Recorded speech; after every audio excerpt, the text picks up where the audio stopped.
Welcome to Alternative Investments Chat, where we demystify the world of alternative investments and financing for entrepreneurs and investors alike. With these discussions, we hope you're more empowered to unlock opportunities in your business or portfolio. I'm Erin. And I'm Erica. Let's get started. Hello, and welcome to another episode of Alternative Investments Chat. My name is Erin, even though I'm sitting in Erica's seat, and Erica's sitting in mine. It's all right.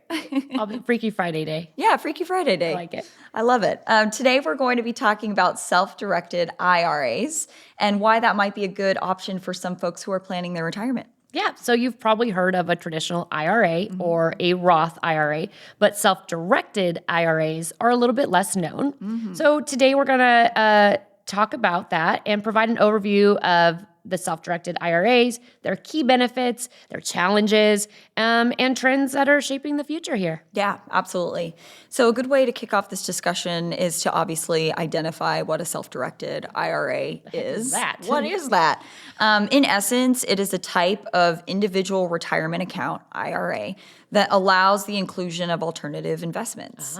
You may not know this, but many or most all regular traditional IRAs typically don't allow alternative investments to be included. So this is a way for you to let those in. Self-directed, what does that mean? Where does that come in? Yeah. Essentially, the account is overseen by a custodian or an admin, but the account holder, that would be you or I if we had a self-directed IRA, would manage the account ourselves. Okay. Custodian is not allowed to give financial advice, so you're on your own. Custodian's job is to hold investments and make sure that the SD IRA, you might hear that it called that as well, self-directed IRA, it's just the acronym for it, making sure that that complies with IRS rules and regulations. But again, everything else, all the research and such, you're on your own. I wish they would have called it a DIY or DIY. DIY? Do it yourself. Do it yourself. IRA. Yeah, exactly. That would definitely, I think, make more sense to the general public. Yeah. But of course, with all things financial, we have to make it more difficult. There we go. Just a disclaimer here, SD IRAs are typically suited for more savvy investors. Got it. So for our beginner investors, this might not be a good solution for you. It's best to be already familiar with alternatives already. So just keep that in mind. Yeah, well, that makes complete and utter sense. So, well, I mean, that brings up a great question. So why would somebody want to pursue a self-directed IRA? If that's, if they've got to do everything themselves, why do they want to do it? Right. Well, I can think of a few reasons. One, flexibility. So with a self-directed IRA, you get a wider selection of investments you can hold in your account. Like you said, these ones can include those alternative investments. And so assets like real estate, cryptocurrency, and commodities are just a few of those wonderful examples that can go into those self-directed IRAs. Yeah. It's what I lovingly love to call a choose your own adventure. Remember those books? It's like, Yes. If you want to jump off the cliff, go to page 20. If you want to follow the snake or whatever, go to page 45. I won't be doing either of those things. Jumping off a cliff or following a snake. Yeah, Got it. no. Probably not a good adventure. Actually, or it could be a really good one. But you get to choose the assets that you invest in, and it can be really appealing to someone who likes that kind of stuff. Yeah. And then, but let's kind of back up real fast because you mentioned custodians held the investment. So for a beginner investor, tell me what a custodian means because I have different ideas up here. Absolutely. Yeah, I think that a lot of people, when they hear the word custodian, think about probably those amazing people that cleaned up your, gym or your cafeteria. But that's not the type of custodian that we are talking about today. According to the IRS, and this is a quote, I'm going to read this, an IRA custodian must be a bank, federally insured credit union, a savings and loan association, or an entity approved by the IRS to act as a trustee or custodian. So a couple notable examples would be JP Morgan or Schwab. Those are financial. I know those guys. Yes, yeah, my best friends, JP Morgan and Schwab. Those are obviously household names. Most people are familiar with those. Those are institutions that can act as custodians. A custodian's job is to safeguard the assets for their clients, keep them from being lost or stolen or damaged. If you think about when you go to a bank, of course, there's heightened security, there's like safety glass, there's alarms, they're trying to keep the money inside the bank safe. Same thing happens with a custodian. They're trying to keep your investments safe. Okay, so basically what you're saying is you can't keep your self-directed IRA under your bed. No. Under your mattress. No, can't do that for darn. sure. Even if a custodian for some reason lives under your bed, can't keep it there. And if they do, we have other problems. yeah, exactly. Wow, okay. Is the housing market really that bad? I don't, it's like your own personal boogeyman is your custodian underneath your bed. When it comes to SD IRAs, like anything in this alternative asset space, you're going to want and need a specialized custodian to handle those alternative assets, and someone who actually offers the alternative assets that you're interested in. I mean, that makes complete sense. So, well, we've got that part cleared up. What the custodian's job is, not to clean up after you, but to hold on to your money. So let's go back and discuss that word I said about flexibility with those. So an SD IRA, man, that is a lot of letters. They do allow an investor to invest in many asset classes, like we said. And there are a few classes, though, that you can't invest in. There's a few that are off limits. So those are collectibles, which we also have an episode on, like artwork, stamps, rare coins, watches, artwork, things like that. Shoot. Darn it. All my artwork is gone. You can't invest, or you can't put a life insurance policy into your self-directed IRAs, because life insurance policies, what they're designed to do is provide death benefits to a beneficiary. Sure. And the IRS does not permit retirement accounts to directly benefit from such contracts. Got it. And then we have S Corp stocks. So an S Corp or an S Corporation, it's a special designation carved out in the U.S. tax code for small businesses. Got it. Okay. So you can't own stock in those. Okay. So let's go into a few more details that deal with compliance for SD IRAs, and let's talk about those tax advantages. Yeah, absolutely. So an SD IRA offers the same tax advantages as traditional or Roth IRAs do, while also requiring specific adherence to compliance rules due to the broader range of investments that are available in this category. So let's go over a few of the tax advantages here specifically. There's tax-deferred growth, or traditional SD IRA. Okay. Very similar to like a traditional IRA that you would have. So Okay. the same principles apply. You get a tax benefit up front, but later on you'll pay taxes on the distributions that come out of that account. Okay. Typically during retirement is when you'll see those distributions come. Got it. I remember hearing that when you get a 401k and stuff. It's like, as long as you don't Exactly. touch the money, you don't pay taxes. But as soon as you start taking it out, unfortunately, you do have to pay those. Exactly. Yeah, taxes come to get you at some point. Yep. And investments in a traditional SD IRA grow on a tax-deferred basis, which you just mentioned, just continues to grow. Leave it alone. For example, if you invest in real estate or private equity within a traditional SD IRA, any profits from the rental income or capital gains or dividends will not be taxed until you get that money to you. Got it. And then there's certain estate planning benefits when it comes specifically to Roth IRAs. Okay. With Roth IRAs, you pay taxes on contributions that you make. So when you're putting that money in, you'll pay taxes on it. But when you take the money out, you don't pay taxes on it. So for beneficiaries, this could be attractive because they get to take the money out or benefit from those distributions and don't have to pay taxes when they get those distributions. Gosh, yeah, those are some serious perks if you ask me. Because of the flexibility, a self-directed IRA, there's some serious compliance rules, however, to ensure that the account remains tax advantaged. So you want to make sure you're following all these. So there are a few prohibited transactions, and some of those are that the IRS, of course, our BFF for life, prohibits transactions that involve self-dealing or the use of IRA funds for personal benefit. So what that means, let's say you buy a property with your self-directed IRA funds, but you can't actually use it for your personal use. Right. Okay. Loaning SD IRAs funds to yourself or family members, Can't do it. big no-no. Yep. Can't do that. You cannot sell a property you've already owned in your self-directed IRA.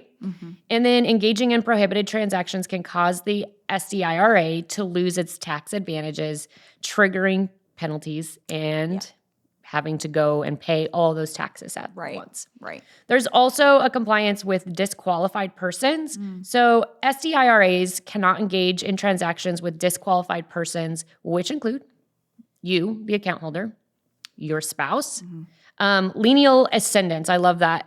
When I was doing my research, I was like, oh, I love that term. So like parents, grandparents, or descendants, children, grandchildren of or their spouses. Yeah. So Family your tree. little immediate circle there. Yeah. You can't engage in transactions with entities you or these individuals control. So if you maybe have a conservatorship over somebody. Sure. And an example of all this is like you cannot buy a rental property with the SDIR funds and then rent it to your child because that's a personal gain. Right. Okay. And then there's separation of personal and SDIR funds, which I found this very interesting when I was researching this topic because I would have never guessed this. But what that means is compiling so your funds that are in your SDIR, you can't use with your personal funds. So an example of that is, okay, you have an investment property that's in your SDIR. SDR IRA. That one too. We're SDIR. Yeah, we're just gonna make up letters. Sometimes it feels like that. Some of these, when I read it, I'm like, what? It's a jumble. So again, let's start over. So for example, if you invest in the real estate with your SD IRA, you cannot pay for the repairs using your personal funds. Got it. Okay, so everything must come from your SD IRA. Got it. I would have guessed that because I'm like, my money, I've got a little bit of money here, a little bit of money here. What's the difference? Right. But if it's all in then the self-directed IRA, it has to come from there too. Right. Totally. So what are some other of the compliance rules? Because I know there's quite a few and some can be complex. Yes, there's a ton. So another one would be valuation and reporting. Yeah. Alternative assets like real estate, private equity, and precious metals must be valued annually for IRS reporting. So that's good to know. Yeah. A custodian will often require an independent appraisal or valuation to determine the fair market value of these assets. Of course, you'd want it to be a third-party person, not your buddy who's going to value it at much higher than it actually is. Yeah, because that's actually not going to help. Exactly. Contribution and distribution rules. Annual contribution limits apply. If you're familiar with traditional or Roth IRAs, there's a similar rule with that as well. In fact, it's the same rule that applies across the board. So for 2024, you can contribute $7,000 or $8,000 if you're over the age of 50. Got it. And that has changed since 2023 and will continue to change likely. Early withdrawals before the age of 59 and a half. I love the half. I know. I saw that in the research and I was like, what a very specific I know. age. I loved it. May incur a 10% penalty and income taxes, except for Roth SD IRAs and qualified exceptions. There's a few exceptions there. Required minimum distributions, or RMDs, apply for traditional SD IRAs starting at age 73. Again, seems kind of flat. Yeah, 73. not the half. Exactly. A little arbitrary. 73 is still an odd number to choose, but yeah, neither here nor there, right? Something to look forward to, I guess. And also documentation. SD IRA holders are responsible for maintaining accurate records of transactions, including purchasing agreements, contracts, and income statements for the alternative assets that they acquire. Although it sounds like there's a lot of rules that are around SD IRAs, which there are. Yeah. They are there to maintain the tax benefits. Because you get those tax benefits, you have to make sure that you're being compliant and following these rules. Yeah. You get the benefit of it because you're doing work. So nothing's for free. You're doing a little bit of extra work to get the tax benefits. And overall, it ensures that the investments are aligned with IRS guidelines and regulations. And that allows investors to maximize their long-term growth and benefit from SD IRAs. That's really good. Well, compliance and the complexity of alternative investments can definitely be challenging, as we all know, when thinking about what assets you want to include in your SD IRA. So we talk about this often when it comes to alternatives, but there's always that lingering issue of liquidity. or I guess the lack thereof, that illiquidity. Right. So it can be difficult covering unexpected costs if your assets are tied up in an illiquid investment. Let's say, unfortunately, something happens to a loved one and you might need to pay for a funeral, or and you have your money in a SD IRA. Yeah. It's not just give me my money. They might have to sell off some of the assets Right. within there. If they're illiquid, it takes a little bit longer. Yeah. When life happens. Yeah, and it happens often, right? It does, yeah. So another challenge is the higher fees that are often associated with managing alternative investments. Again, some of those fees include those custodian fees Right. for the holding of a non-traditional asset because it's a little bit more involved. Yep. So they might charge a little bit more. There's transaction fees for buying and selling those assets, like we just mentioned. And then there's the appraisal, the valuation fees for its annual IRS reporting. You got to pay somebody to come out and look at your junk, right? Right. And then, of course, there's always the legal and due diligence costs. Yeah, absolutely. So, Erin, what would you say some of the best practices for incorporating those alternative investments into a self-directed IRA are? Yeah, absolutely. First of all, understand the IRS rules and regulations and what those prohibited transactions are. We mentioned a few of them earlier. This is definitely not like the in-depth resource that you should use in order to I mean, we didn't cover study every that. single thing listed that the IRS makes you do. Disclaimer. But, we are hoping that this is a jumping off point and maybe illuminates just how much there is to learn about this. So make sure that you do your research. And also partner with the right custodian. Custodians are not always one size fits all.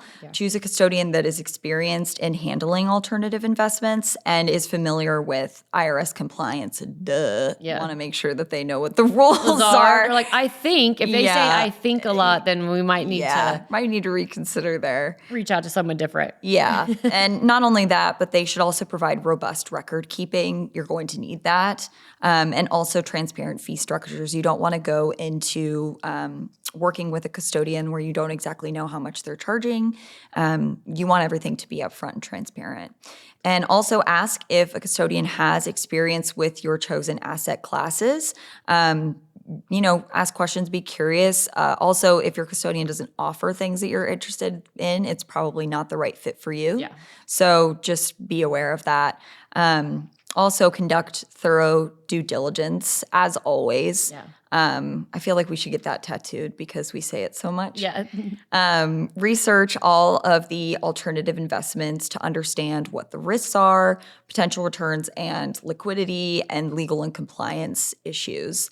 You should do that for any investment that you make, but we always want to go ahead and say it. Cover our bases, CYA. Well, before we get tattooed, which I think is a fantastic idea, I'm going to have to do some research on tattoo artists. Yeah, so I'll get exactly. I'll get back to you of who I feel like due diligence? Yeah, I've got to do some very deep diving. I'll let you know what I find. Perfect.